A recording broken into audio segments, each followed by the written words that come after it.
Assalamualaikum warahmatullahi wabarakatuh. Perkenalkan, nama saya Rika Yulana dari Fakultas Ekonomi dan Bisnis Islam Prodi Perbankan Syariah. Saya di sini akan mengerjakan tugas PPI, yaitu praktek pengamalan ibadah, yaitu tugas ceramah dengan tema yaitu tentang pentingnya sholat. Baiklah, pada siang hari ini izinkan saya untuk menyampaikan materi yang berkaitan tentang sholat. Sholat merupakan kewajiban yang wajib dilakukan oleh seluruh umat yang memeluk agama Islam. Rasulullah SAW bersabda, sholat itu adalah sebuah tiang di dalam agama. Hal ini sama dengan halnya seperti rumah.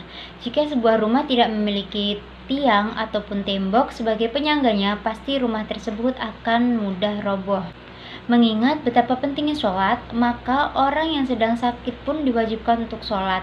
Apabila tidak mampu untuk sholat secara berdiri, maka disarankan untuk sholat secara tidur ataupun duduk, sesuai aturan yang telah ditentukan. Rasulullah SAW pernah berkata, kalau manusia mengetahui bahwa pahala sholat subuh dan asar, maka setiap orang akan mendatanginya, walaupun harus merangkak. Hal ini menjadi bukti bahwa besar pahala dari mengerjakan sholat. Sholat tidak menjadi sebuah kewajiban, melainkan juga sebagai bukti keimanan seseorang kepada Allah SWT.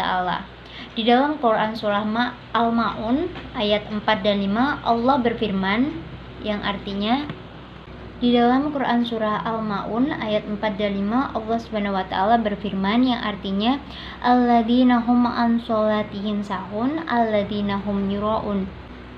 Artinya, maka celakalah bagi orang-orang yang sholat, yaitu orang-orang yang konsisten menegakkan sholat, tapi mereka adalah orang-orang yang lalai dari sholatnya, yaitu menyanyiakan tidak sholat hingga waktu berlalu dan tidak memenuhi rukun-rukunnya.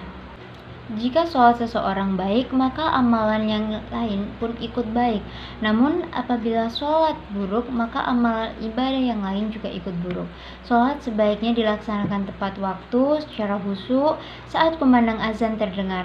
Bergeraklah datang ke masjid, namun untuk perempuan lebih baik diutamakan sholat di rumah. Sholat juga berfungsi untuk mencegah perbuatan keji dan munkar.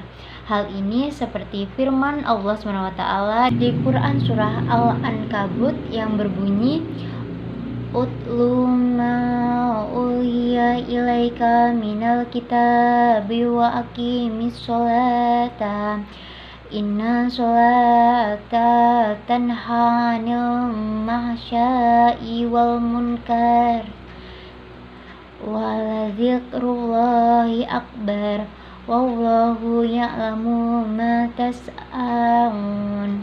Sadaqallahul azim. Yang artinya, bacalah kitab Al-Quran yang telah diwahyukan kepadamu Nabi Muhammad dan laksanakan sholat. Sesungguhnya sholat adalah mencegah dari perbuatan yang keji dan munkar.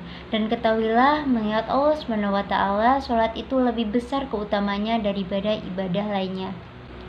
Dengan demikian, seseorang yang melakukan sholat dengan tepat waktu dan tidak meninggalkannya, maka ia akan dijauhkan dari perbuatan dosa seperti mencuri, berzina, dan melakukan tindak kekerasan dan lain-lainnya.